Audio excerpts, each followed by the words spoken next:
what this whole struggle is about. Power. Not loving one another and all those things we hear. Power. Power.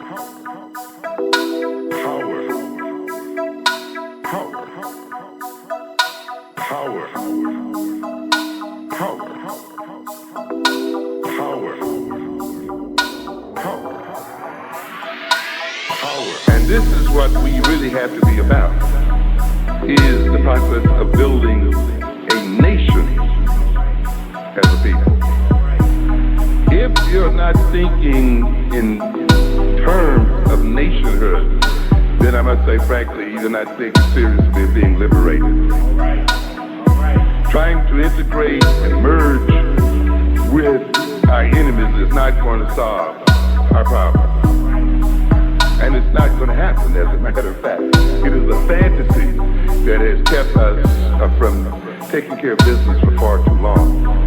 The idea that we're going to one day be one with these people. And to a great extent, the problems that we are confronted with today as African people and African people in America flows from our powerlessness or our inappropriate use of power. We've been made to even talk about it. We've been made to think that power is sinful and that to pursue it is a sinful pursuit and that it's wrong. But you cannot exist without power. Without power, there is no light. A battery without power is dead. You need power to act, to behave in the world, to deal with the world. And consequently, then, we must interpret what we are about in terms of power. And we have the power, ladies and gentlemen. We have the possibilities. We just need to reorganize ourselves, reorganize our consciousness and our personality and our culture, and see them as instruments of power, and use them as instruments of power. So we're going to talk a little bit about African-centered consciousness, personality, and culture as instruments of power. Because ultimately, this is what this whole struggle is about. Power. Not loving one another and all those things we hear. Power. Power. Power. Power. Power. Power. Power. Ultimately, this is what this whole struggle is about. Power. Not loving one another and all those things we hear. Power. Ultimately, this is what this whole struggle is about. Power. Not loving one another and all those things we hear. Power. Power. Power. Power. Power. Power. Power. Power. So we should not look at consciousness as some abstraction. As I often tell people, the most practical thing you can have is a good theory, is a good concept to guide your behavior, to be used as an instrument to measure reality, as an instrument to test reality.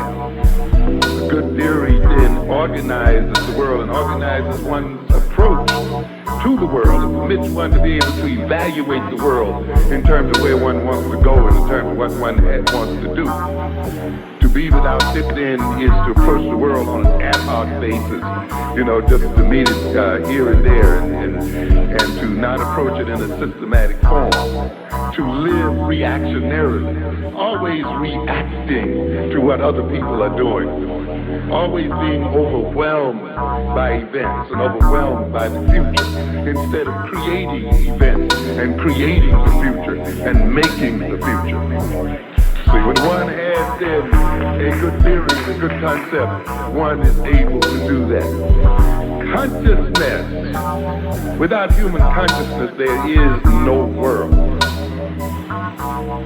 It is the presence of human consciousness that brings meaning into the world. Without human beings in this world, conscious human beings in this world, in effect, there would not be a world. Therefore, man's consciousness is a creative act. And the kind of consciousness you have will determine the kind of world you create.